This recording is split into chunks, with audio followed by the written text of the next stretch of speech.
El criterio de Coulomb aparece como una manera o una forma de darle una lógica, a la resistencia al corte del suelo. Coulomb sostenía que los suelos tenían dos mecanismos de resistencia al corte. Por una parte, la fricción entre las partículas. Esa fricción funcionaba muy parecida al mecanismo friccionante entre dos cuerpos rígidos, entre los cuales esa resistencia a la fricción depende del peso aplicado sobre el plano de falla y de un coeficiente de rozamiento. Esto lo veíamos mucho en el colegio. Pero ese coeficiente de rozamiento, decía Coulomb, que era un valor era característico de las partículas del material. Era un valor único. Y ese W era el peso sobre ese plano. Entonces, ese era el mecanismo por fricción. Un mecanismo que explicaba muy bien la resistencia en materiales tales como las arenas y las gravas, materiales en los cuales las partículas se pueden ver, digamos, con la vista humana, materiales en los cuales se distingue claramente las partículas y se nota claramente ese mecanismo friccionante. Pero Coulomb también intentó darle la misma explicación a otros materiales y encontró que materiales como por ejemplo las arcillas eran materiales en los cuales ese mecanismo friccionante no estaba muy claro y que al parecer esos materiales tenían entre partículas, además de esa fricción, tenían una especie de pegamento. Eso era lo que él pensaba. Eso hoy en día sabemos que no es del todo cierto. De hecho, es más la parte que no es cierta que la que es cierta. Y entonces Coulomb decía, hombre, hay un pegamento entre las partículas que es, digamos que la liga, y ese pegamento es el que se opone a una fuerza de corte que intenta separar las partículas. Cuando ese esfuerzo aplicado supera la fuerza que tiene ese pegamento, entonces ocurre la falla. Y a eso él le llamó cohesión. Entonces de ahí Coulomb saca esta fórmula, que ya nosotros conocemos muy bien, que es una fórmula en la cual él combina los mecanismos de falla de los dos suelos característicos que él consiguió. Entonces dice Coulomb, la resistencia al corte de un suelo es igual a la cohesión más, que es en términos de esfuerzo, más el esfuerzo vertical por un coeficiente de fricción que él lo llamó tangente del ángulo de fricción. Ese es, digamos, el μ, tangente de phi. Y sacó esta fórmula. Esa fórmula, cuando sale, pues tiene un notable éxito en cuanto a la lógica que aparenta la ecuación. Sin embargo, en la medida en que empezaron a construir obras con bastante optimismo respecto de esta fórmula, empezó a ver la falla de algunas obras geotécnicas que se diseñaban con base en esta ecuación. Con el tiempo hemos hecho varios descubrimientos con respecto a esta fórmula y son tres las cosas cuestionables de esta fórmula con respecto a sus tres componentes principales. Primero, la cohesión. Coulomb en ese momento pensaba que la cohesión era un valor constante, un valor que esta arcilla tiene una cohesión de tanto y ese es un valor, digamos que inmodificable. Eso se desmintió tiempo después cuando se empezaron a hacer ensayos del mismo material pero con diferentes humedades y se encontró que claramente la cohesión era una función de la humedad. Es decir, que la cohesión de un material no es un valor constante, sino que depende de la humedad. Entre más húmedo está el material, menos cohesión presenta. Y la explicación real de esto es que la cohesión como un pegamento no existe. Lo que pasa con la cohesión es que es un fenómeno que se da por un proceso de preconsolidación. Es decir, un material, sobre todo una arcilla, que es la que tiene memoria. Las arenas no tienen memoria porque drenan rápidamente, pero las arcillas, como no pueden drenar, tienen memoria y conservan información sobre sus esfuerzos pasados. Entonces se le aplica un esfuerzo a esa arcilla, luego se le retira el esfuerzo y esa arcilla queda preconsolidada en un estado de tensionamiento, sobre todo el agua que está contenida en el material.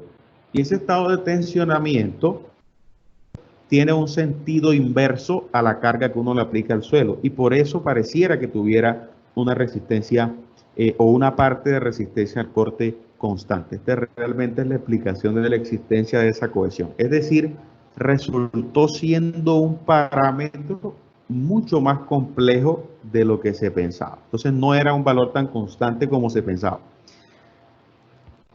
El sigma que vemos aquí, que es el esfuerzo vertical, lo entendía Coulomb como el esfuerzo vertical total. Ese fue el gran desacierto que tuvo esta fórmula. Y fue precisamente que el señor Coulomb asumió que este era el esfuerzo vertical total. Con el tiempo, debido a la observación de Terzaghi, que es el padre de la mecánica de suelos, por muchas cosas que descubrió, una de ellas es precisamente el principio de esfuerzos efectivos.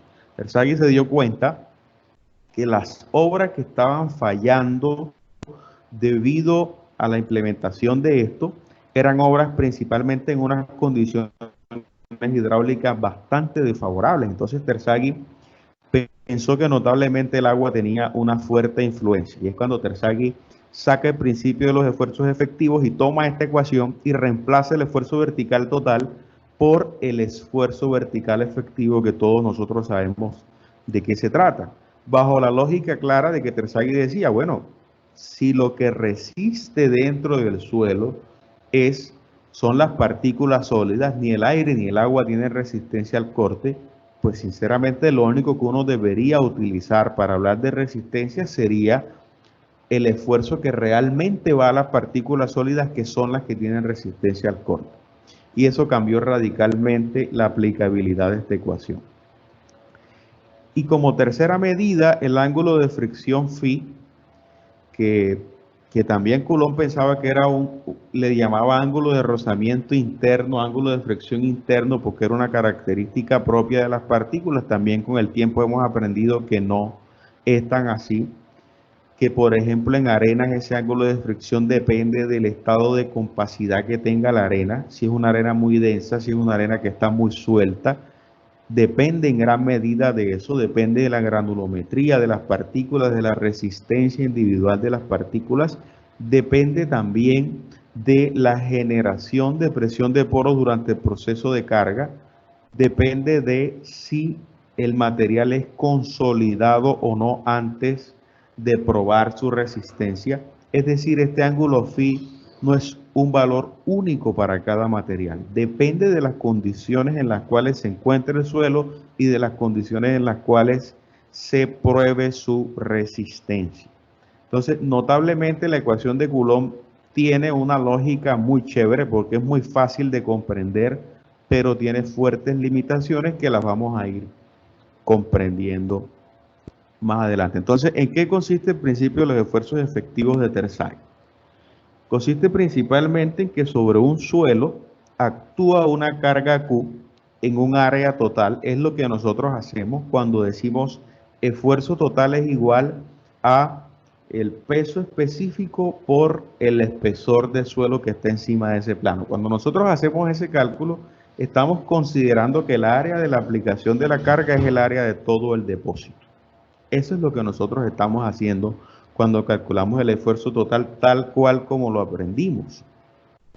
Si nosotros hacemos un zoom de lo que estamos haciendo, nos damos cuenta que el área total del depósito de suelo en el cual estamos considerando los esfuerzos es un área que está conformada por espacios vacíos, que eventualmente pueden tener agua o aire, y algunos puntos de contacto entre partículas. Es decir, que esa área total no es un área neta que se aplique directamente en las partículas sólidas. De hecho, es el área en la cual se aplica la carga a las partículas sólidas, es un área bastante pequeña, muy pequeña.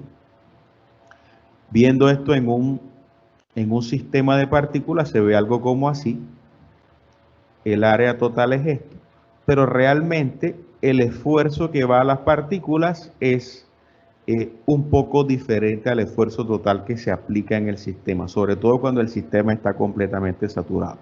Entonces Terzaghi fue muy claro y dijo lo siguiente: la carga total que se aplica en un depósito de suelo es igual a la carga que le llamó efectiva. ¿Por qué le llamó efectiva? Porque es la que va efectivamente a las partículas sólidas, que son las que resisten las cargas, son las que tienen resistencia al corte.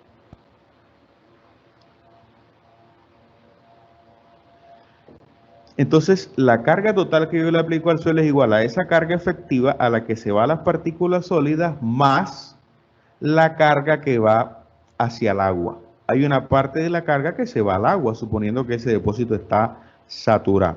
Entonces, si nosotros queremos conseguir la carga que se va al agua, tendríamos que multiplicar la presión de poros,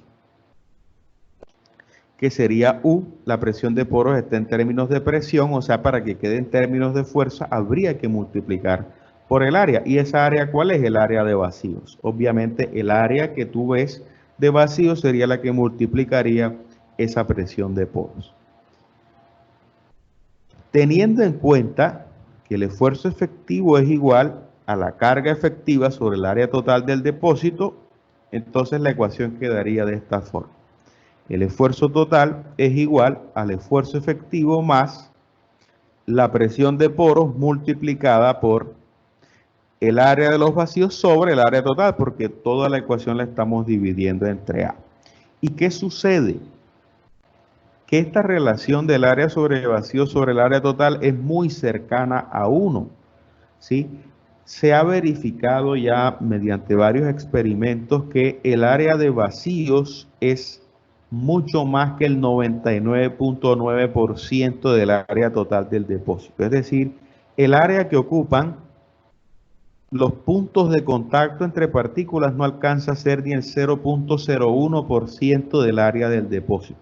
Si nosotros tiráramos un plano horizontal en un depósito de suelo, nos encontraríamos con esta realidad.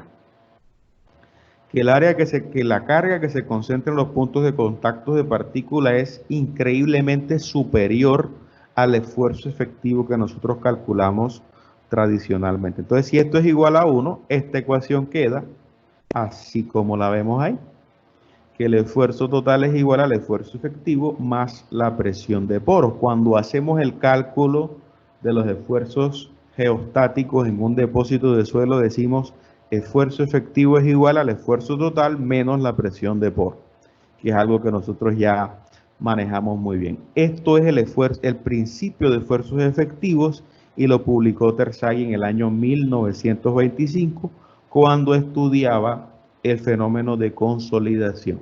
Entonces, esta es la importancia de la obra de Terzaghi, por eso se recalca tanto. El hombre descubre los esfuerzos efectivos que vuelven, digamos que la teoría algo aplicable en la realidad, y al mismo tiempo monta la cimentación de todo lo que es la explicación de los fenómenos de consolidación y de resistencia al corte. Entonces, ahora sí Terzaghi dice, bueno, este esfuerzo efectivo, como es el que va hacia las partículas que son las que resisten las cargas que yo le aplico al suelo, entonces ese es el que vamos a utilizar en la ecuación de Coulomb.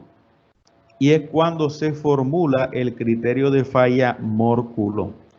Criterio de falla Mohr-Coulomb, que valga la aclaración, no es el único criterio de falla. Hay otros criterios de falla más sofisticados que Mohr-Coulomb. Sin embargo, el criterio de Mohr-Coulomb es el único que está adaptado a la experimentación que tenemos montada, digamos, en el medio de la ingeniería internacional para hacerle ensayos a los materiales.